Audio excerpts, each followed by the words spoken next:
Well, we had a little incident yesterday during our Zoom and during our class that I was not appreciative of. So there are going to be some follow up on that. But in the meantime, I'm going to have a little video here that you're going to have some questions to ask or to answer after the video. So pay attention. First off, when you log into Zoom, you will make sure that when you come into the classroom that you have your full name on your login. So if you do not have that, you need to fix that because you will not be allowed into class unless your full name is in the login, first and last name. Secondly, you'll come in with your camera on. I'm not saying it has to be on the whole time, but you'll have your camera on so I can identify the person that is coming into Zoom when you come in. And once I acknowledge you're into Zoom, then you can turn your camera off if it is a problem with connectivity. There are no discussions on this. If you have an issue with that, then your parent will have to call me and talk to me about it because we're not going to have the same incident that happened previously. So make sure you make note of that.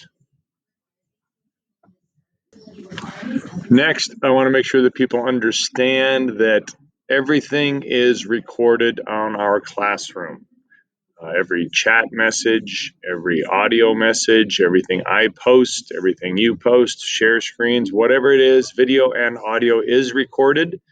And yes, it is legal because you are aware of it.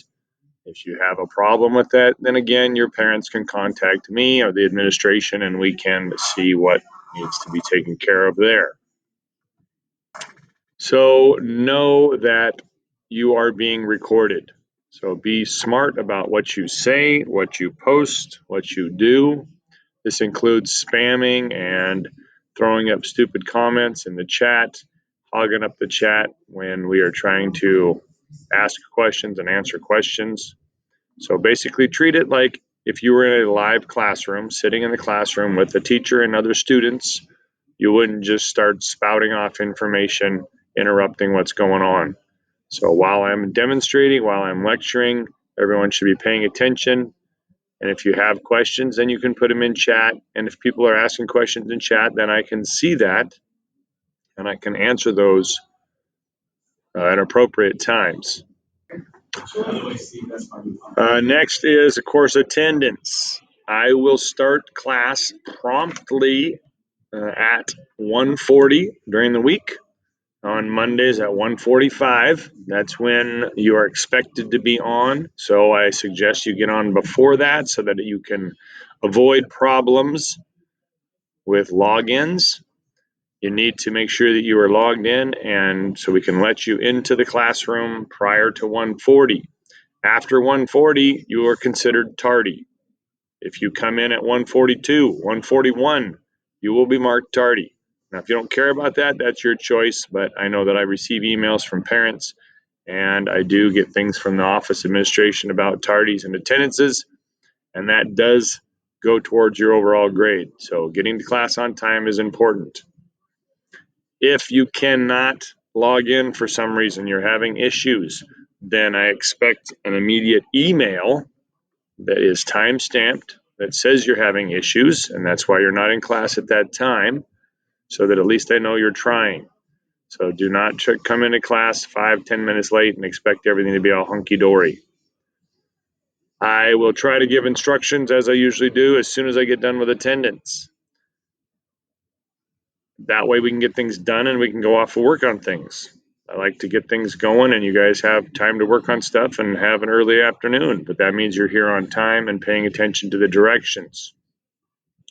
I'll come to that again. On the attendance, though, I go through the attendance and mark everyone down according to the list. Unfortunately, the list is listed by alphabetical order according to first names or your login names, not by last names. So that takes more time for me to jump around and do attendance. And every time someone tries to talk, then it shifts everyone on the Zoom list.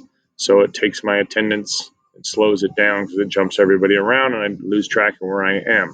So that's why I prefer people not to be talking over audio versus chat.